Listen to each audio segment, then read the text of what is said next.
So yeah, today we are having actually, but going to have a very, very interesting conversation and few points. Probably Mr. Surya Kumar Bose, who is very well known and one of the renowned Indian diaspora members within Germany, and who has founded many organizations, are part of the board, and we are going to go through that, and also his life, his inspiration. Thank you very much, Mr. Bose, for being here today and taking your time. It's certainly an honor to host you today, and thanks for this opportunity. My Um, pleasure. and as it's always the case and tradition goes, we would like to request our Honorable CG sir to open the event today and say a few words, and then from there on we'll go ahead with the dialogue and the interview. CG sir, please.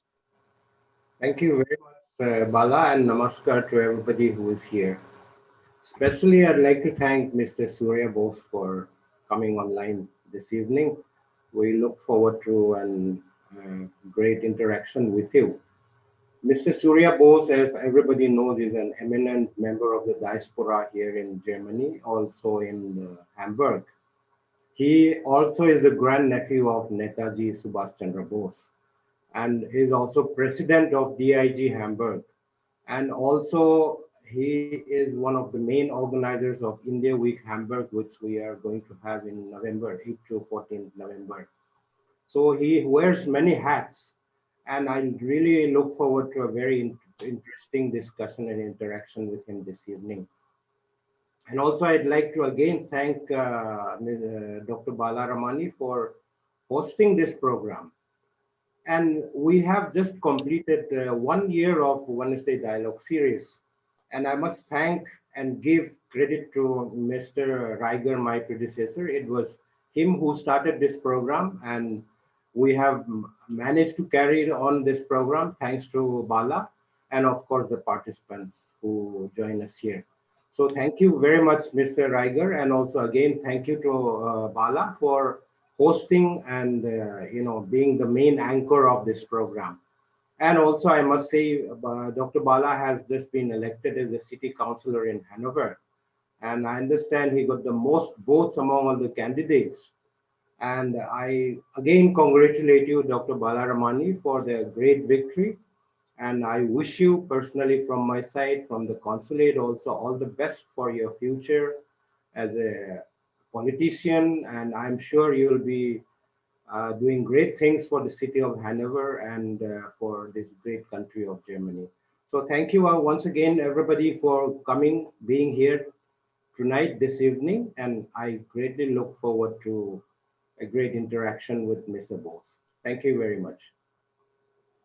Thanks a lot, CG sir. Thanks also for your prayers and blessing and wishes from you, and also from the team from the consulate. It is yeah, I would do my very best, and I'll keep you updated. And we look forward to welcome you on 4th of October for Mahatma Gandhi Jayanti in Hanover. And yeah, let's move on into the program. For those who are new, just a recap of it. So we will try to see how we let's say move into the session in terms of a very interactive approach, because we don't want to have a monotonous dialogue between Mr. Bose and myself. So we always wanted to have it a very interactive. So if anybody has to, we always encourage, if anybody who has a personal rapport and personal things that you would like to share in terms of with Mr. Bose on certain things which we are not covering or which you find interesting for us to know, or generally because this show is being recorded and live on YouTube, and so it will be in the public domain as well. So there will be, usually it's the case, not many people, due to the time difference, also the Indian Standard Time, and also they could not join. So many are interested also from other international avenues. So they also watch it in YouTube very much after the show, actually in the next days.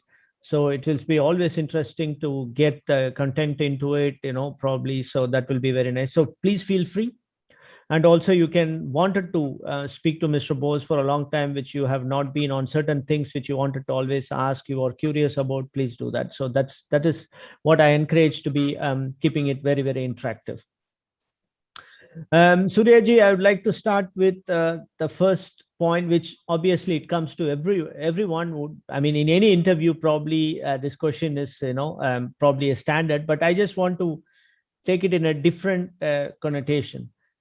What were the challenges for you being associated with great freedom fighter Bose? What are the challenges? Obviously, a grandnephew, that is one tag you have, but what is this tag you are having it? One side is the pride, but that is should have been always some things people come to you and say, yeah, please tell this and that, or it's a self-understanding for them to say that Mr. Surya Bose, this, so this should be the case. They take it as for granted.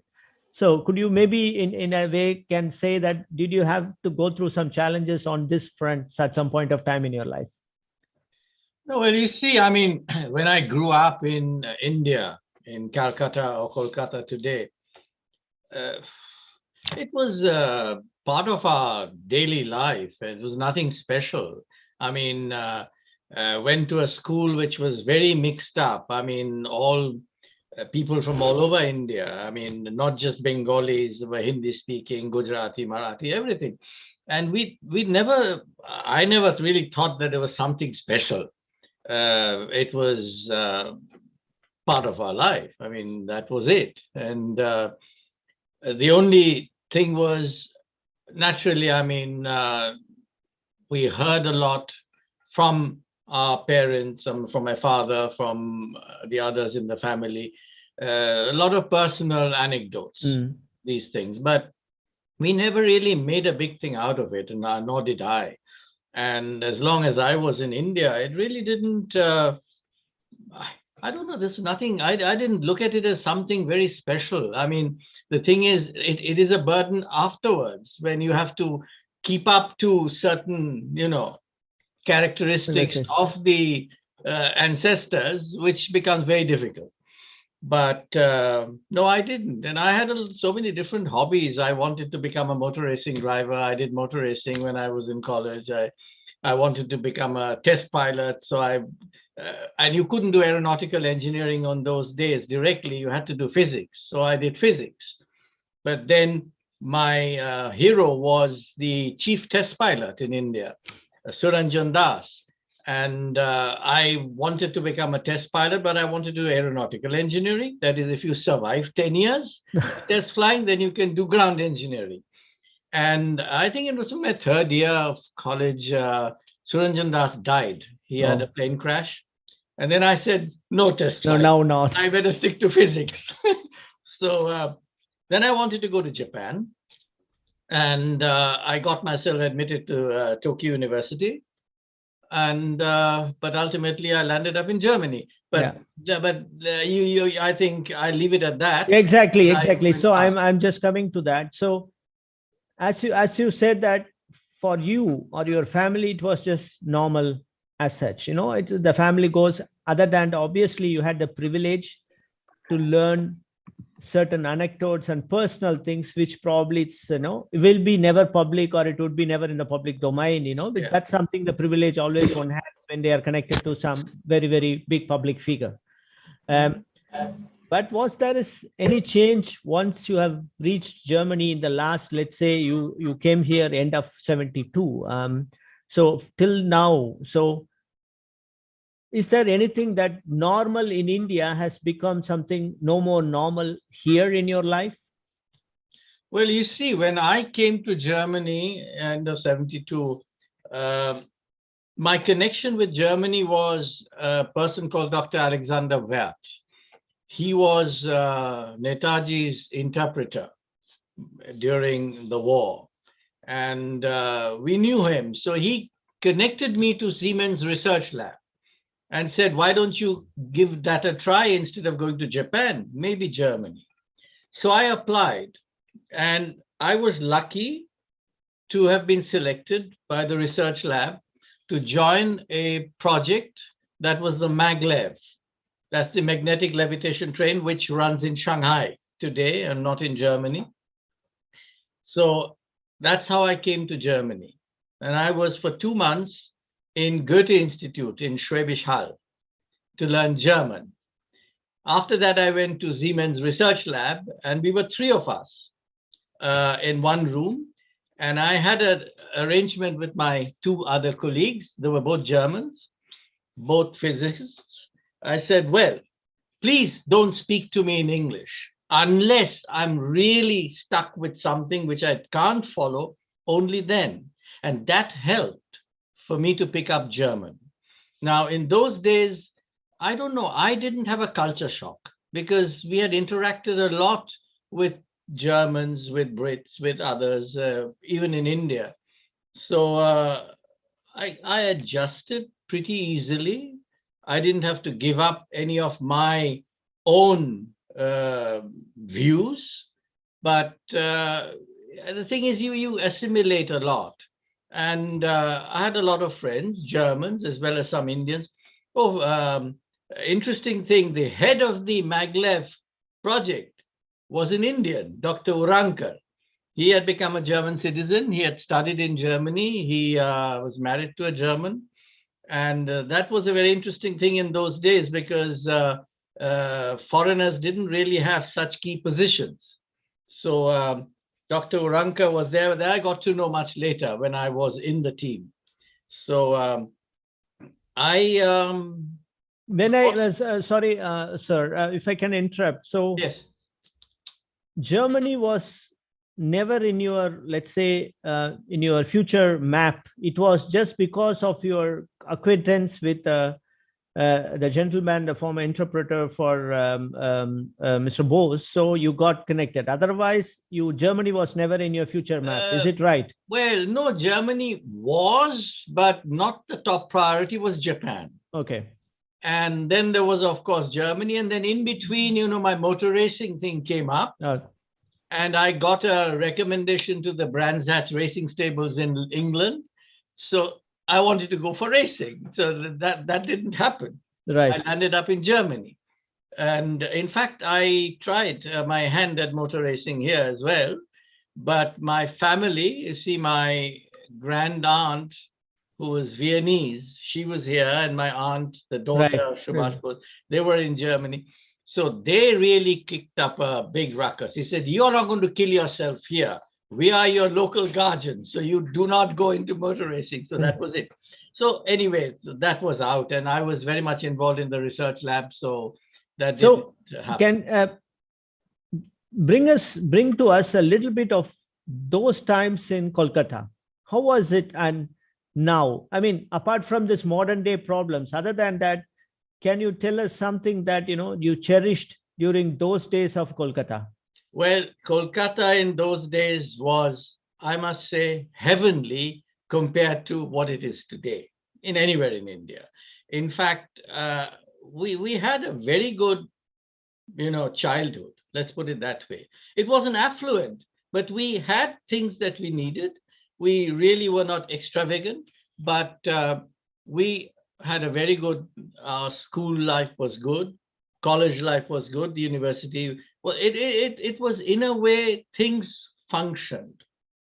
And we could do, and I still play tennis, and that was one of my favorites. So in school, I played everything. I played cricket, I played football, I played tennis, badminton, table tennis, whatever you call it. But then later on, I stuck to tennis. So I could do all that. And I think, and we had I got a very wide range of friends. In fact, my best friend is a Gujarati, not a Bengali, strangely enough. But yes, and we got along with each other. It was, I think, and of course, the population wasn't there. Calcutta wasn't that crowded. Things worked. And that's how I remember those days. And when you see it gradually going downhill, it hurts. And today, of course, just the population alone, all over India, is really naturally a big break towards growth otherwise. So I have very good memories of my childhood and my up to my university life in Calcutta. Yes. So, 2 points onto that. One, your connection to Kolkata, apart from family, these days, what you are having. But the second point is, in terms of subjects, when we look through your, a little bit of your CV and everything, of course, physics started, you already explained for certain reasons, and then, your engineering, and then, all those things. Where did that come from? Also, a bit of your orientation towards these things from somewhere from the family members or from the teachers? Can you just give to those two parts? One is your association to your home in Kolkata, even today, apart from the family circle, what are other things you are connected to? Other than that, your subject per se, your interest, where it is originating, where it is coming from. Well, subject, I definitely was influenced to quite a bit extent by friends and family. And one of my closest uncle, he was one of the top physicists of India. He died unfortunately last year. Sorry, this year actually, earlier this year. And we used to talk a lot of, physics, not just physics, but, science. And in fact, my father was a barrister, lawyer, but he started with science and then he switched over to law. So we discussed all that quite regularly. And of course, in those days, higher secondary, you had to decide 3 years before the finals, the higher secondary, whether you're going in for science or you're going in for arts or going in for commerce, whatever it is. So I think certain things have changed a bit in recent times. So I was always interested in that. And nobody, in fact, you see, my parents or my father never forced me to go into any particular line. He said, you decide what you want to do. And maybe I'll tell you an interesting anecdote. The IITs, Indian Institute of Technology, at that point of time, everybody wanted to go to IIT. And I had a very good friend of mine in school. He was one of the toppers. His father was a doctor in the army, and he wanted to become a doctor. His father said, no way, you're going to go into engineering. You will not do medical science. So, and then in school, in the final year, we had to go in for a selection test for those who wanted to sit for the IIT exam. So we qualified, and then we went. Everybody, those who were selected, wanted to go. And I was going through the exam thing, half an hour. I said, I can answer all this. This is very easy. I said, but do I want to go in for engineering to IIT? I said, no, I want to do physics in St. Xavier's or Presidency in Calcutta. I don't want to go in that. So why should I do this? So, and he was sitting next to me. I said, Amitabh, let's go. I don't want to do this. And my parents are not forcing me to do it. I don't see the reason why I should sit for this exam. And you don't want to go in for this, you want to do medical science, let's go. He says, no, how can you do that? I said, yes, I'm doing that. I left the thing standing and I walked out. He was shocked. He said, no, I have to do it. So what happened, he got it. I mean, I would have got it also, I think. He went to IIT. He was a brilliant student, but he didn't study at all. And to, fail in an IIT first year, second year is very difficult unless you're really downright stupid, and you are not stupid. And he played cards, he used to do everything else, he didn't. Afterwards, after losing a year something, he sort of caught on, but he was never happy. So I said, well, why not? I don't want to do it, so I don't do it. And then I went in for physics. So that was it. So nobody really forced me to decide anything. He said, what you feel comfortable, what you want to do that. Do you have still connections to Kolkata other than your family? Are you doing projects? Are you doing things that you still connected to your home? Yes, much later when I started my own firm, Bose Information Technology in Hamburg, a year later, I set up a branch in Calcutta, a private limited of the same company. And we did quite a few projects, IT projects. In fact, for the Commerce Bank, we did a project partly offshore, which got a reference on the IBM website as one of the top projects in the financial sector. So yes, we did that. I mean, it's now on a very low flame because of all the global players. People here want the global players with 250,000 people on their payrolls and not a smaller company anyway. So that was that. No, Calcutta connection is very much there. Right. So let's come back to a little bit about your early days in Germany. You went to Goethe Institute, like obviously learned German, and you joined the studies and further. How was it? How this is something I used to also ask few earlier guests, because just to get a perspective of how do you see the development in Germany, the times of those and now, because we are speaking about, let's say, even it is 72, 73 or 74, whatever it is, it's around 40, more than 40 years now, and 4 decades. How do you see that? You have been seeing that continuously. A lot of things have changed, a lot of attitudes have changed. Let me give it to you myself as an example. What I went through, I would not, like anybody else to go through that. See, when the maglev project came to an end, we had the maglev, the magnetic levitation train, running in Siemens research lab as a prototype. I happened to read the Süddeutsche Zeitung on the weekend, and that's one of the best known newspapers in southern Germany. And there was an ad that the medical branch of Siemens, which was a different division altogether, was looking for someone with a physics background. And that particular position meant your base would be Erlangen, but every month you travel to either Stockholm, Paris, London, or Vienna. I said, great. I'd love traveling. I said, perfect. So what I did was I cut that thing out and I went to my boss on the Monday and I showed it to him. He had a look and he smiled. He said, Surya, I would love it if you can get that job, but you have no chance whatsoever. You're much too young for that position. Secondly, a few thousand people would be reading the same thing. And those with a lot more experience and, of course, seniority would get the position. And now that it is out in the open, I can't do anything internally anyway. So he said, but give it a try. You have nothing to lose. What happens? You don't get it, you stay where you are. Are you unhappy here? I said, no, I'm not unhappy here. I'm perfectly fine. So I went and applied. And till today, I haven't forgotten that interview. Maybe, it would be interesting to talk about it because it's very funny. I haven't talked about it for a long time. It started in the morning and the departmental head took me to the director. He said, the director wants to see everybody who's being interviewed today. So I met him, said hello and all that. Then I went off. Then he introduced me to the one working under him, then to the project leader, group leader, whatever it is. So at lunchtime, we went to lunch, 3 of us.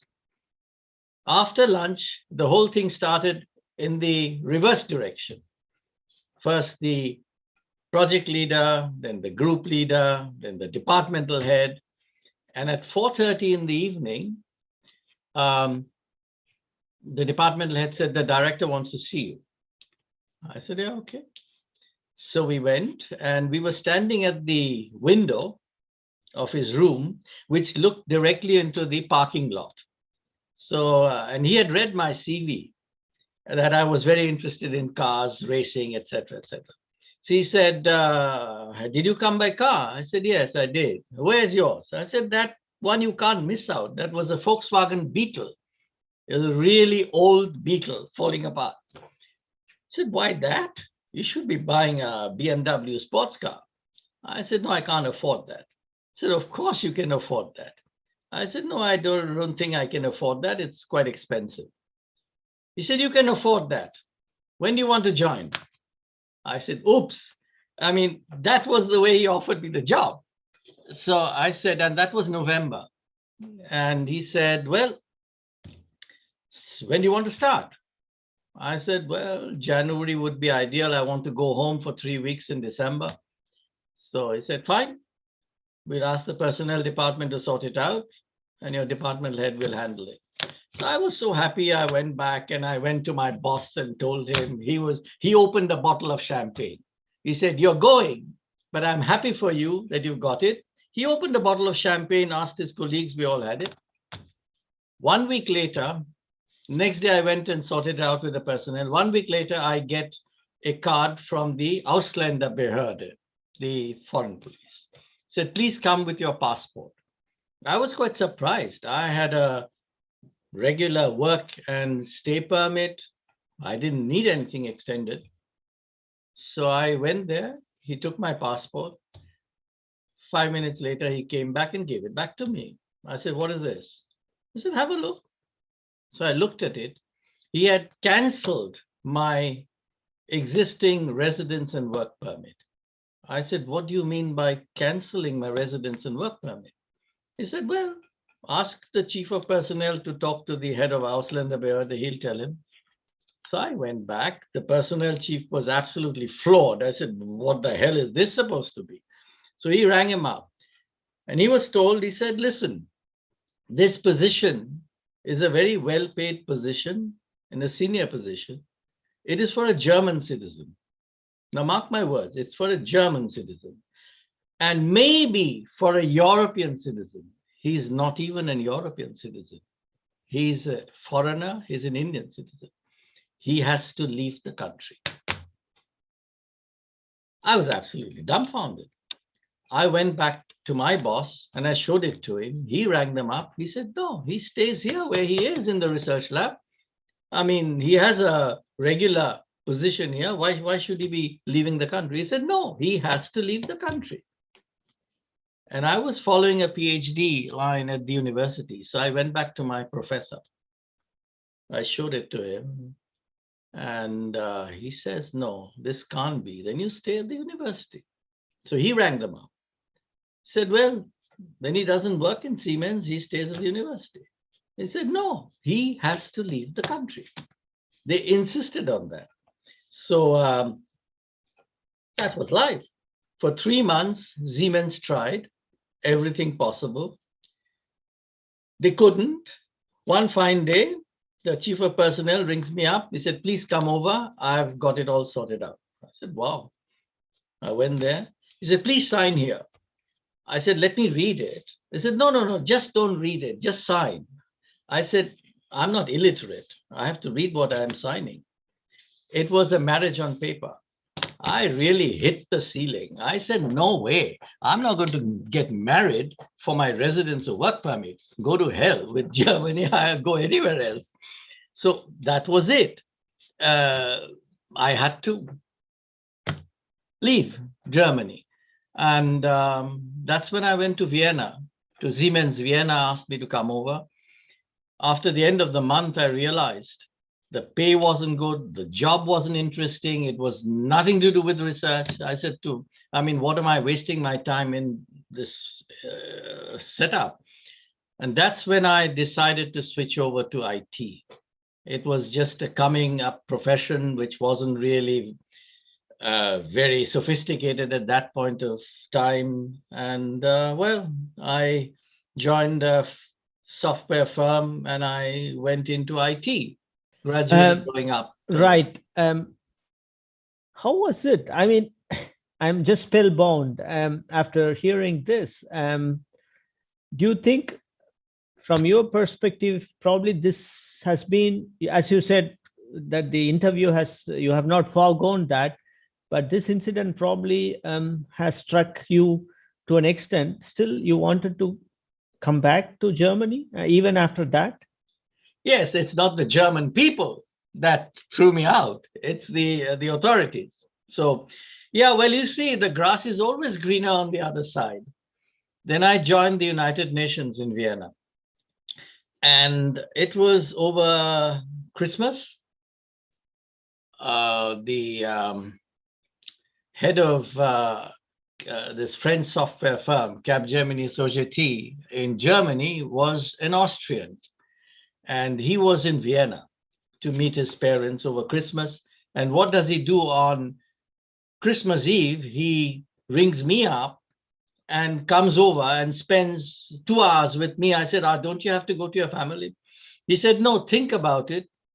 We want to set up a research lab for software in Germany, like they have in France, in Grenoble. Would you like to take up the challenge? I mean, we will organize everything for you. I said, I was thrown out of the country. He said, don't worry. We'll get lawyers in and we'll get your work and residence permit. Leave that to us. We'll spend the money. I said, okay, go ahead, do it. If you can get it, then we'll talk about it. 3 months later, he rings me up, said, yes, we are getting it. So how about it?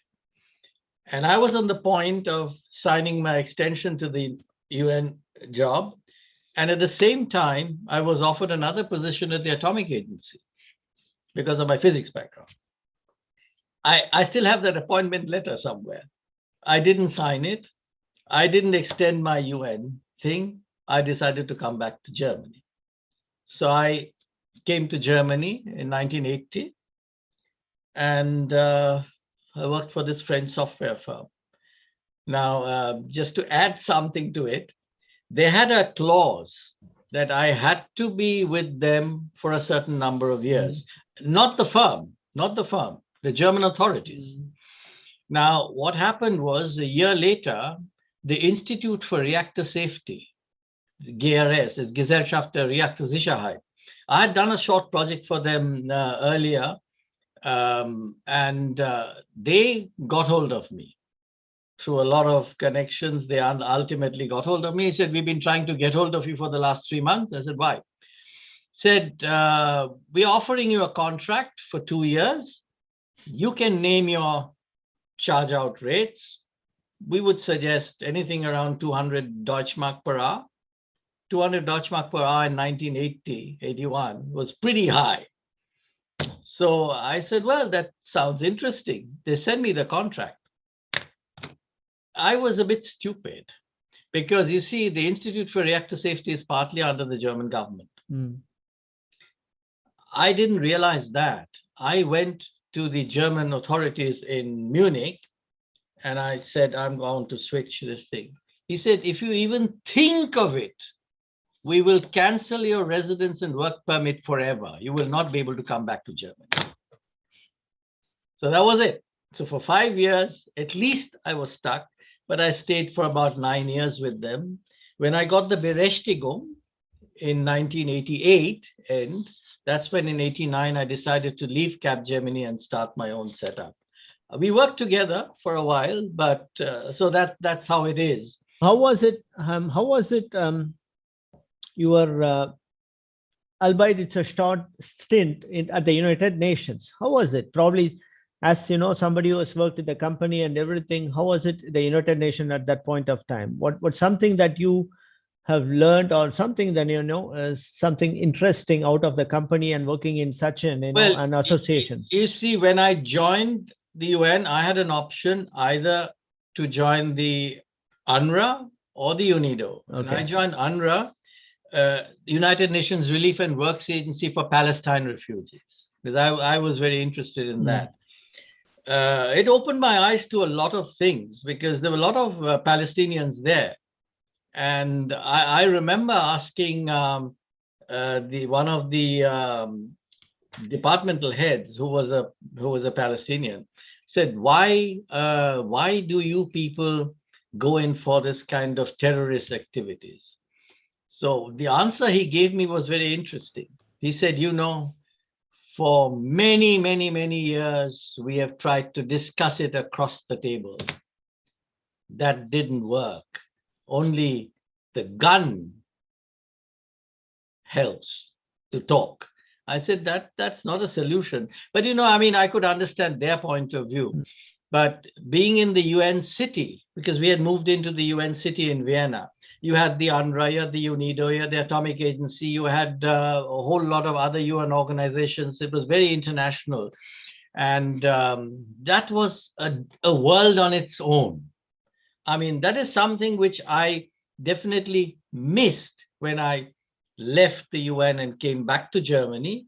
But then again, I have been adapting pretty easily to my surroundings. And we had friends in Germany as well. So that way it worked out quite okay. And my work kept me busy. And strangely, my first project was with the silicon industry, the Wacker Chemie in Burghausen, which is on the German and Austrian border. And I didn't even know where Burghausen existed. And we used to go across, you could walk across in the evening to Austria for dinner. It was cheaper and better than in Burghausen. So we used to do all these kinds of things. And it was very international. Our whole project was very international in Wacker Chemie. I was supposed to be there for 3 months, stayed for 1 3/4 of a year. So right. Thanks a lot, Suryaji. So as I said, I think it's should be also interactive. So many of them have joined now during the course of the time. So let us open it to the audience now. So Sure. Maybe some of you would like to, as I said earlier, would you like to ask something direct to Suryaji on your, personal level that you are connected with, or generally something that we have been discussing, or something you wanted to ask, but also to share something that, you think something that you would like to share about Suryaji also to us. So the floor is open. So please do, let's get more interactive, please. Who would like to be the icebreaker? So please, from Delhi, Raigaji, please. Hello, Bala. Hello, Suryaji. I just want to say that when I joined in Hamburg as a consul general in August 2016, there were 2 persons who met me in the first week. One was Bala Ramani and one was Mr. Surya Bose. I distinctly remember when they came to me and met me, and Mr. Bose talked a lot. He was like full of information about so many things like you're talking now. And so I was wondering, I was thinking like, oh my God, I mean, this person is an Encyclopedia Britannica. I mean, he's telling so many things to me. So those reminds me, thank you, Mr. Bose, making my 4.5 years stay there in Germany so wonderful, with so many anecdotes from you and so many guidance, and also the social life we had there, and also the official diaspora issues, you being the president of DIG, and of course Bala, we were continuously in touch. So I just wanted to share this, that you 2 persons met me in the first week itself. Thank you for that. You're welcome. You're welcome. All the best. Thank you, sir. Thank you. So anyone would like to touch upon anything that's, curious that has come up in our conversation that you would like to? I think Dr. Agarwal would like to ask something. Please go ahead, sir. Yeah, so first of all, Balaji, you do a wonderful job interviewing. I just want to compliment you. I've been listening to your interviews, and every time you do it, it's fantastic. Surya, it's a pleasure really to hear this interview about you.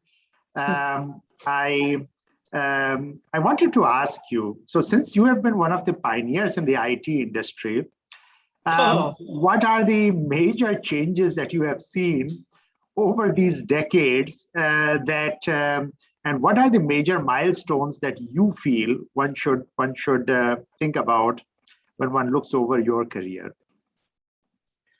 That's a very wide question that you asked, Bhuvnesh. It's a very... Yeah, Surya, but I wouldn't ask you any simple questions. That would no.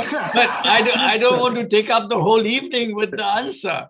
Okay. You see, when I went into IT, personal computers did not exist. It was all mainframe, IBM mainframe. And the mainframes had 100th of the memory of what a personal computer today has. And we had to work with that. So you can imagine banking, insurance, the financial sector, the aviation industry, the automotive industry, all worked on the mainframe with so little, memory. So the processors were much slower. Everything was, well, antiquated, let's put it that way. But that was also a big jump for us. I mean, to go into that and, see things working. Because I remember in 1974, I was with a software firm in Vienna. We did the first ATM cards. And the ATM cards were used, as a prototype. Only those software firm, we belonged to the bank. We were allowed to test them. And the first sort of pseudo online, in the banks, they didn't have the current account. We had microfiche, which was done the evening before, and that was what you could have, the latest. So we've moved way ahead out of that. And then, of course, when Bill Gates did this deal with IBM to start the personal computers, and the head of IBM in those days didn't think that personal computers will ever take off. So he did this deal with Bill Gates, where Bill Gates was very smart. He didn't even have a computer. He didn't have the operating system. He had nothing, but he sold it. And IBM gulped it and made the biggest mistake of their lives, because Bill Gates was smart enough to sign the contract that whenever anything is developed further, anything that has got to do with the personal computer or that level of computers, if IBM goes on its own, they have to pay royalty to Microsoft. So that was a very smart move, because IBM never thought it'll take off. Then IBM developed its own operating system on that level, on the Intel platform, which was OS2, which was very good.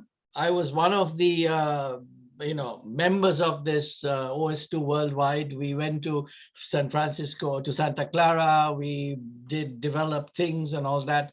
So we expected a lot to happen. And then Microsoft came in and said, you've got to pay royalty on each and every operating system on any machine that you sell. So then IBM decided to, after some time, to back out of it and not develop it any further, which is a great pity, because their operating system was multitasking, multi-user product, which I still have it on some of my old machines running like that. But things developed so much, and that's how, when computing really took off. Today, artificial intelligence, is become pretty common and being used in so many different industries. And it's a quantum jump. And there's the quantum computer. Also, IBM has this quantum machine, which has been inaugurated there. In Munich, there's a prototype running. So they have this Watson technology. Now, I can go into this. This will take a long time. I don't want to go into technical details, because that would be interesting to people who are somewhat associated in that area. But we've come a long way. And when I think of, in the 80s, late 80s, when we started, mid 80s, later than that, when India started opening up a bit. Because I remember talking to each and every government officer, minister who came to Germany. I said, let us do something about it. No, you do it here. We will think of it. But now, when you look at the IT industry in India, we've come so far from where we were. And the thing is, where we made a mistake, we didn't brand it. IT companies in India have developed for Microsoft, for IBM, you name it, they're there, but they didn't brand it in their own name. That's where we lost out, which we shouldn't have done. Today, we are doing it. SAP has its branch division in Bangalore. They're doing very well. They wanted to do it just as a servicing center, but then they grew into a development center, and they develop it for the rest of the world. So that way, I think we've had a quantum jump. In today's world, you cannot say that this country, India or America or Japan is that way. Japan is not an application software and system software, they're not bad. But there are many countries which are at par as far as the level is concerned. We Right. have the number game, we are ahead of the others. So that's how it is. Thank you. Thank you, sir. Thank you, Surya. And thank you also. Good to see you again, Manan Lalji, and also Nileshji. Good to see both of you. Thank you. Yeah. Thank you. others Thank as you, well. Dr. Agarwal. So, any of you would like to touch upon anything with Suryaji? Any questions you would like to, or anything that you just comes to your mind that you just wanted to ask him? Right. If not the case, sir, let's come to the second part of it. I mean, your last years and decades in Hamburg, apart from your professional front, you had a lot of interest in history, which doesn't really surprise me, coming from also the family and also from West Bengal as well, and having all other things. So, especially also independence movement and all those things. What was the understanding of the German public at that point of time about, other than European history, let's put it, other than German history, did they knew anything about that, the bigger nations like India in its own way, about its civilization and its own history, its struggle? Are they aware of it in general, or when you speak with the friends of that point of time, you had to really start from the scratch to explain them what it is all about? Well, I think I should go back to Vienna, because the years that I spent in the research lab of Siemens, I had very little time for anything else. And then I went off to Austria. And because of the Austrian connection, my grand aunt was Viennese. And I got involved with the Austro-Indian Society there, and I was on the board. So that's where I got more interested in finding out what the people knew and doing something about spreading the knowledge. So, well, of course, you see, the Heidelberg had the Indology section even then. So did Austria. The Vienna University also had. And in 1978, I decided I'll do a seminar on the Indian freedom struggle, because you see, there is a notion which still exists in many places that India's independence was only through non-violent, non-cooperation movement, which is factually not correct. So I said, well, I can't do the entire gamut of the freedom struggle, so I have to pick out a few. So I said, okay, Tilak, Gandhi, and Bose. Because, I mean, of course, 1857, we started with Rani of Jhansi, and it went on.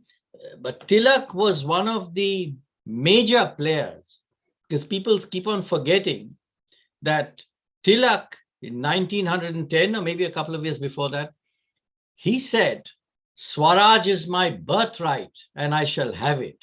Gandhiji picked that up 20 years later. And it was Tilak who got Gandhi into Indian politics.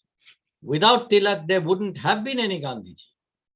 Tilak brought Gandhi into Indian politics from South Africa, and he introduced, and Tilak died in 1920. So there was that gap, and Gandhiji could take over because what he was, he could take over.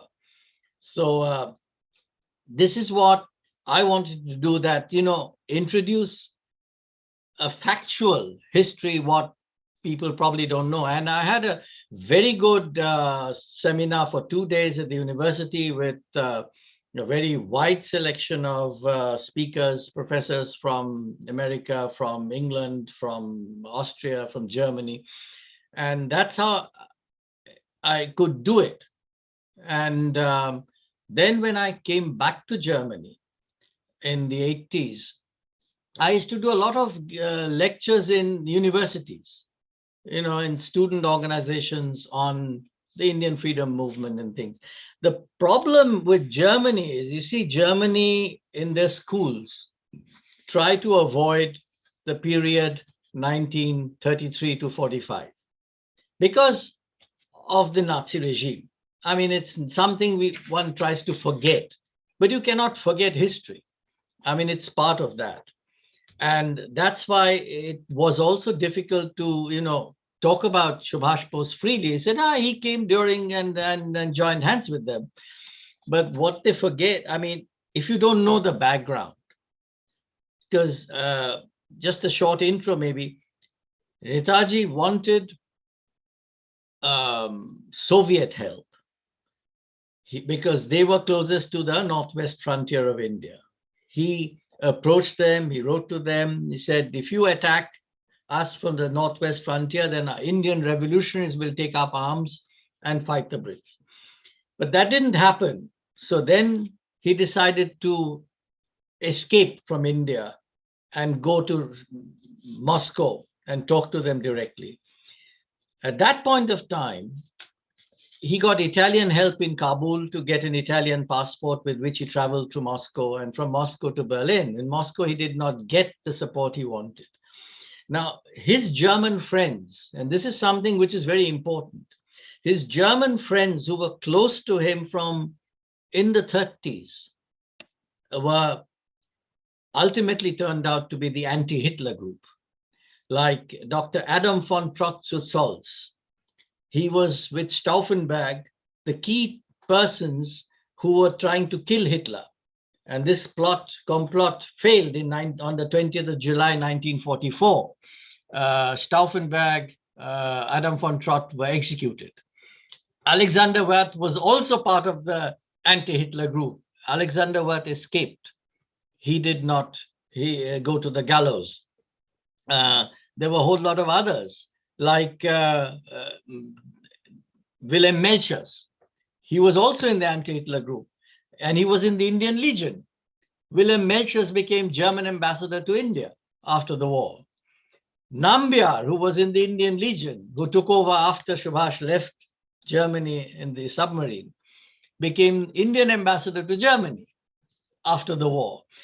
Now, the thing is, what Netaji tried to do even much earlier was to bring India and Germany closer on different areas, different levels, scientific, educational, cultural, and all that. And that is what culminated in the foundation of the Indo-German Association in Hamburg in 1942.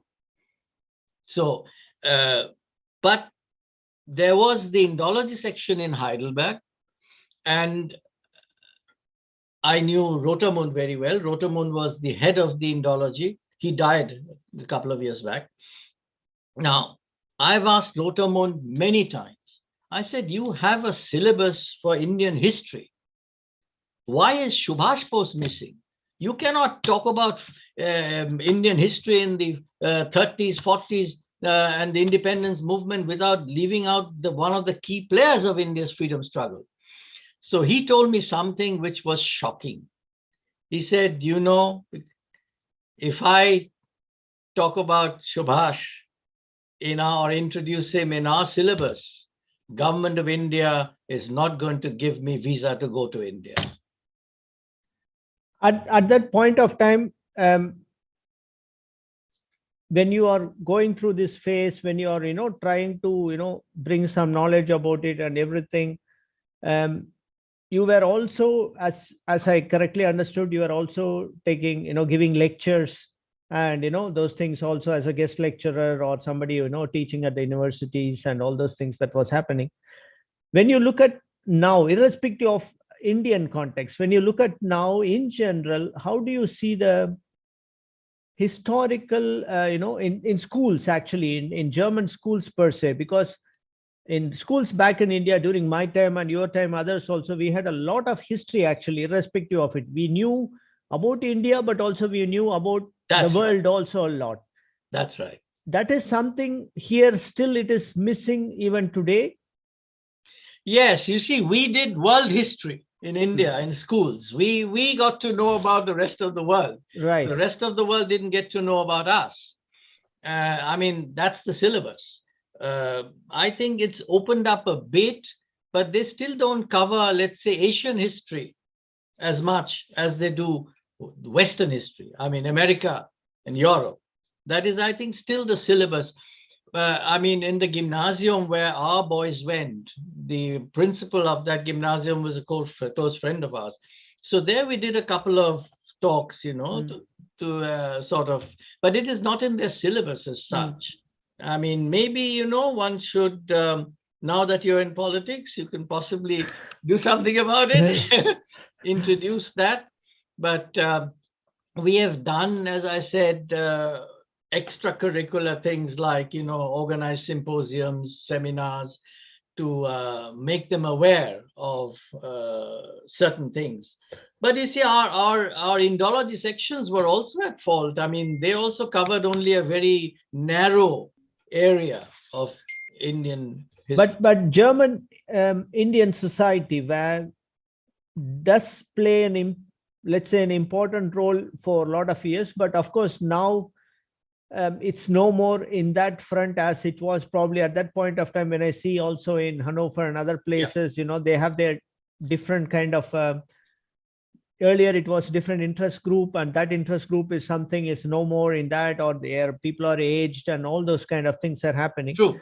So, but this coming to the DAG and your role, how do you see that? I mean, what has been the major contribution of the DAG in terms of in its association in Germany per se? Where do you place DAG today when people can say that is something due to DAG's existence? Well, you see, when DIG sort of spread its wings across Germany, there were very few other organizations that existed. There were a lot of ethnic organizations like Kerala Samajan or the Bengali group for the pujas and things like that. But the DIG was or still is the only bilateral organization with Germans and Indians in it. But of course, depending on which part of Germany they were situated, their interaction was more or less. Like, let's say, Stuttgart. Because Stuttgart had a very close connection to India. Bombay and Stuttgart are partner cities. Bremen and Pune became partner cities. So there was a lot more interaction in those areas. Munich had Bharatiya Sangha and all that, which were more active than the DIG itself. The DIG was also there. So it was not just the DIG that played a role, but DIG was, let's say, at the front end in many cases, but the others followed. And unfortunately, many of the DIGs, including Hamburg, there were too many old people, nothing against the old people. They gradually, naturally, with age, they had less time, less interest in things. And the younger people did not have enough of interest to join them. And that is what I've been trying now to do to get people interested in doing things. And so maybe because we recently got a lot of youngsters who've joined, because you have to have different kinds of programs for the different age groups. And but that all depends on how we can get Indians interested. Like you see the students. I mean, John, I was telling you, TU Harburg, I've tried to get them involved in the DIG programs and things. They were least bit interested. They're interested in just themselves. And that is unfortunate. And many of them, it's not going to be very pleasant what I'm saying, are not interested even picking up the language. If you're going to be here for a few years, you don't have to become fluent in German, because you can study in English nowadays in most of the different subjects or areas. But it's a question of give and take. I mean, it definitely shows, well, a positive attitude. If you decide to pick it up a bit, You don't have to be fluent, at least, interact with people in the language. If that is not there, then I don't know. I mean, if you're living in the country and you're not bothered about their culture, their language, it's not ideal. Let's put it that way. And that's what we're trying to do in the DIG, to sort of get both sides together. I mean, that would be really, I think, an interesting try. I'm pretty sure it works, because I see that. I think one point you made is, I think not only for DAG, many of the association of that earlier times is really the missing youngsters, because it is obvious people like you and others have contributed for a long time, and now it's time somebody takes over, because that things it has to happen. Absolutely. But how is your connection to India Week and the DAG? Because that's something, how did you come to that? Or was it some of your ideas? That's something, could you enlighten us on that part? Well, this goes back a long way. In the early 2000s, few of us got together and decided to form what is called Deutsch-Indische Stammtisch. But then one of our German friends didn't like it. They said, no, it looks like, as if people just get there to drink beer and that's it. So let's give it what you call Neudeutsche Name, German-Indian Roundtable, GIRT. And that's how German-Indian Roundtable was founded in Hamburg. We were 4 or 5 of us. And Berlin. That was around mid 2002 or right, 3 right. or 1 or something like that. I have to look it up. So that's how German-Indian Roundtable was founded. And we said every 2 months, we meet casually.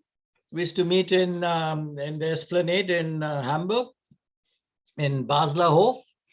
And we have dinner together and we talk about,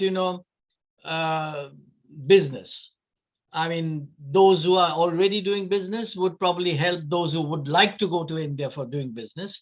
So that was the exchange that we were hoping. And we said, we are not going to do anything else. But within a year and a half, we changed our plans. We said, we're going to take a delegation to India, a Mittelstands delegation. So we decided on 5 different groups. One was automotive, then electronics, food technology, IT, and biotech. But then ultimately the food technology, we couldn't get a group together, so we let it be. The other 4 went. So that's how the Mittelstands delegation went to India. It was very successful. It worked out well. Then we took another one. And then in 2007, we had the brainwave, we should do something between Hamburg and India, because the different parts of Germany, Munich, Stuttgart, they had been doing a lot of things with India, but Hamburg hadn't been. So that's how in 2007, I was one of the founding members of this India Week. That's where we got the Senate, the Cultural Ministry, the Consulate. I was there, not as DIG, I was there with my IT firm. And then there was who else was there? Cultural Ministry, Senate, Consulate, I was there, and we were 5. And maybe Hamburg Invest wasn't Hamburg Invest, but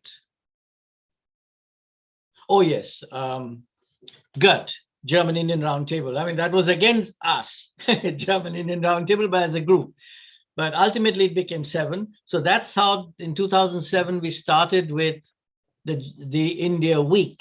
And I remember in the first India Week, we had a pretty large number of press people from India.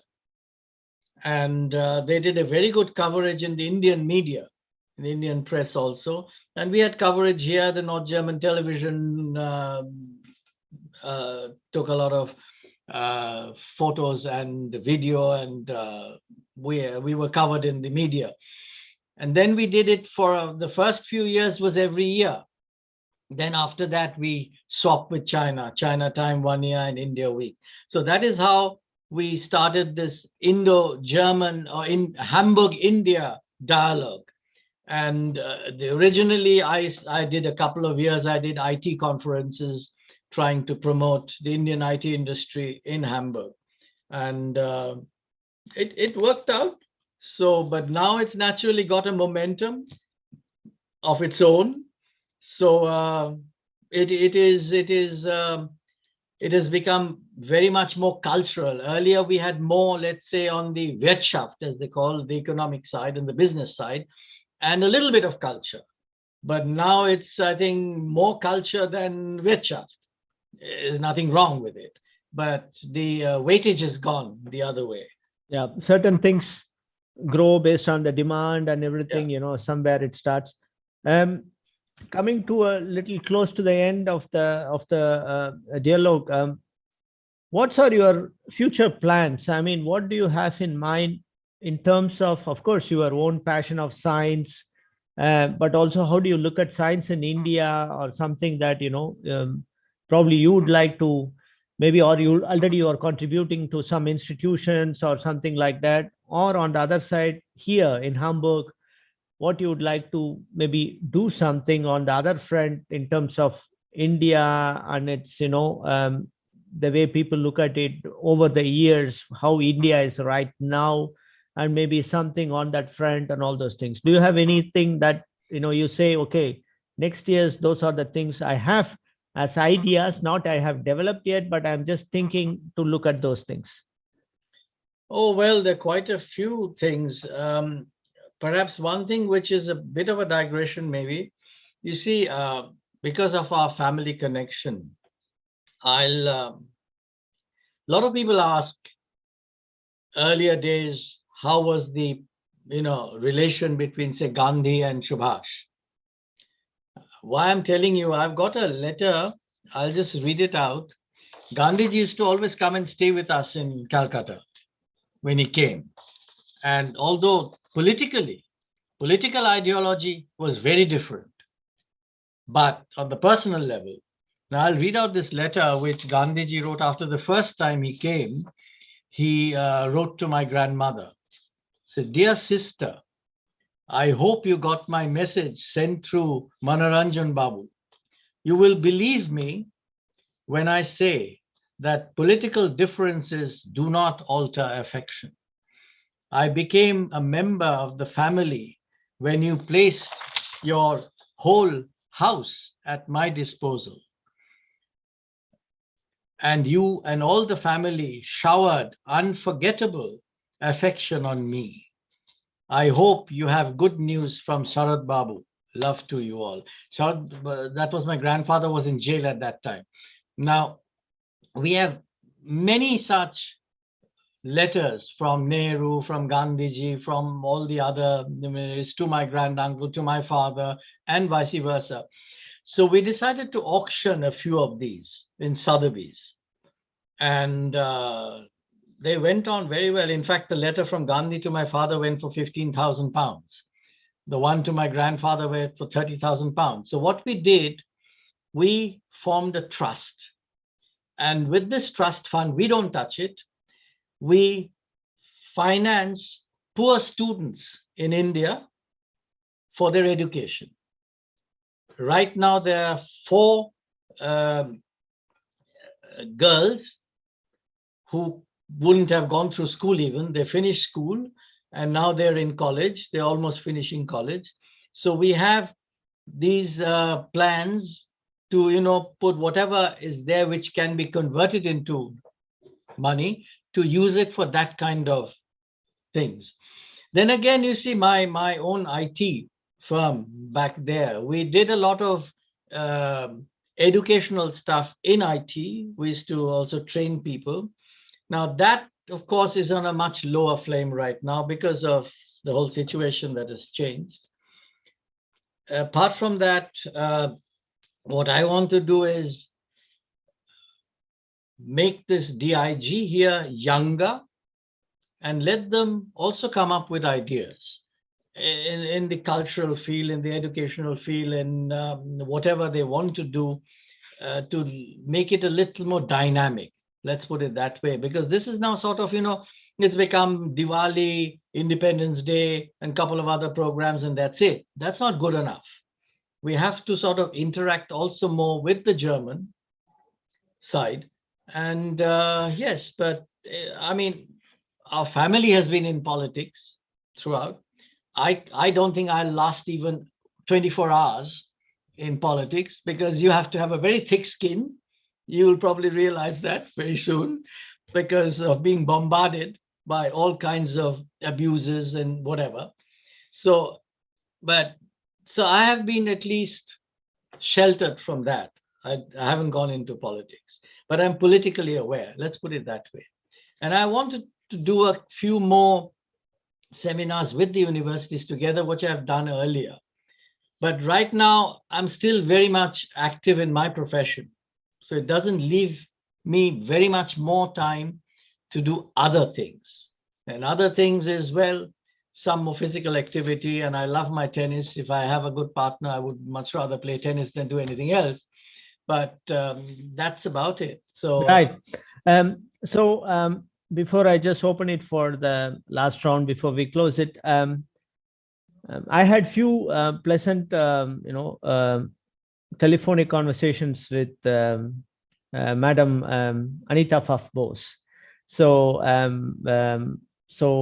how is it? How is Madam doing? Are you in touch with her regularly? And well, she's my aunt. yeah, But not because she's an aunt, but yeah, we are actually not that far apart age-wise. See, Yeah. when I first came to Germany, I used to go down almost every other weekend from Erlangen to Augsburg. okay. And I used to dump my Volkswagen Beetle there and take their BMW and drive off somewhere. So no, we've been very close that way. And Because she's much more close for me also in political connection. So yes, of being the course. same party. So Yes, my uncle was for 3 terms in the Bundestag. And yeah, Scholz knows him very well, because they were in the health sector, very much involved in that. Yes, no, we've been in touch. In fact, her grandson is coming one of the grandsons coming to our house in this weekend. okay, So there's one grandson stays in the house right. with her. So that's yeah, I mean, and of course my grand aunt, we were very close. I lived next to our house in Vienna, or to her flat in Vienna, for 6 years. And Great. So we have few minutes more, so I would kindly request the audience also to use this also a very important opportunity, and also the time, if you have anything that during the course of the last close to 1.5 hours what we have been discussing, anything you would like to touch upon. Probably it is some curious thoughts that came to your mind, or questions or queries or remarks. Please do that right now, so we can take few minutes, and then we can close for the day. The floor is open, please.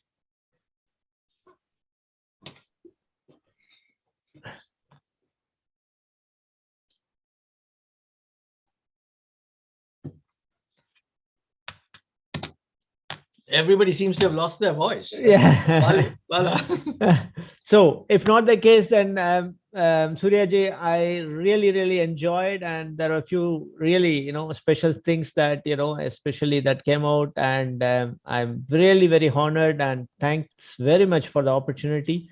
Obviously, nothing is going to suffice this 1.5 hours. Rakesh sir, I'm just coming to you in a moment. But stay well, stay healthy, and all the best for your plans that you are having for the next months and years and everything. I hope the corona is slowly going down, so that more events, and hopefully we can catch up physically in the next times, in Hamburg or Hanover, wherever it is you are there, that we could meet. So now let me give the word to Raigar sir. Sir, please. Thank you, Bala. To Mr. Bose, I don't have a question, but I have a suggestion for him. Good. Because he has so much experience as 1972, of course, India education, and then came to Germany, Vienna, and so many other places he visited internationally. He should write a book of his experience. And I I'll would dictate love to, and you'll take it down. and I'll have a first copy. Yeah. So work on it, please. And all the best to you. And Thanks a lot. and to Mukul, our regards, please. I'll do that, and all the best home. Yeah. Thank you. Raigar sir, we are also very much looking forward to your book, episode 1, 2, 3, 4, whatever it is coming up, whenever it is. Surprise all the times. Thank you, sir. And much greetings to madam and everyone in Delhi as well. And thanks very much. Even this late night you have joined. So Yeah. as CG sir has said, thanks to you that now we are 1 year and the time has gone that, it was born during that point, and now we have continuously had, very privileged guests. So thank you very much for that at that point of time as well. No, pleasure is mine too. Thank you. Thank you. Sir, CG sir, please, your words so that, we can close the evening, please. Thank you again, Bala. And as I said, this Wednesday dialogue series is now 1 year old. And it's really good that we have Mr. Bose opening the second innings. So let's see how we continue. And it has been very enlightening, very interesting dialogue we had here today. And I must thank Mr. Bose again for that, especially some insights into history, which normally we don't know because he has been in some ways a part of that history. So that has been very interesting. Again, thank you very much for coming on to this program, Mr. Bose. And also just like to mention, we all know that we are celebrating the 75th anniversary of our independence. And these celebrations will go on for till 2023. Next year in August, we will have the grand finale for the 75th anniversary. Why I'm telling this is because we have some events coming up, which is linked to the anniversary celebrations. And I would request you and the viewers to keep checking our social media, our Facebook, Instagram, and Twitter pages to keep updated on what's happening and the new events which will be coming up within the next months and the next few years, next 1 or 2 years. And also, we all know that Hamburg has a very unique kind of position in the freedom struggle in a way, because the national anthem was performed here for the first time ever on September 11 of 1942. So since we are celebrating the 75th anniversary, we are planning some grand event next year, and to celebrate, to commemorate this event as part of our bigger celebration. I just wanted to put that out there so that you can keep a lookout on our social media pages, and let's see what we can come up with on that. So with that, thank you very much again, Bala, for very ably anchoring this series of talk. Thank you very much and good night. Thanks a lot, CG sir. Thank you very much. And thanks to one and all, every one of you, and wish you all a very, very nice evening. Please, the pandemic is not over. Please stay safe. Please stay healthy. With these words, we will catch up very soon in the next episode, in the next month, and wish you all the best. Thank you once again. Surya ji, thanks to your family and all the very best. Thank you, sir. Okay, thanks, Bala. Thanks, John. Thanks, Thank everyone. you, bye. Thank you.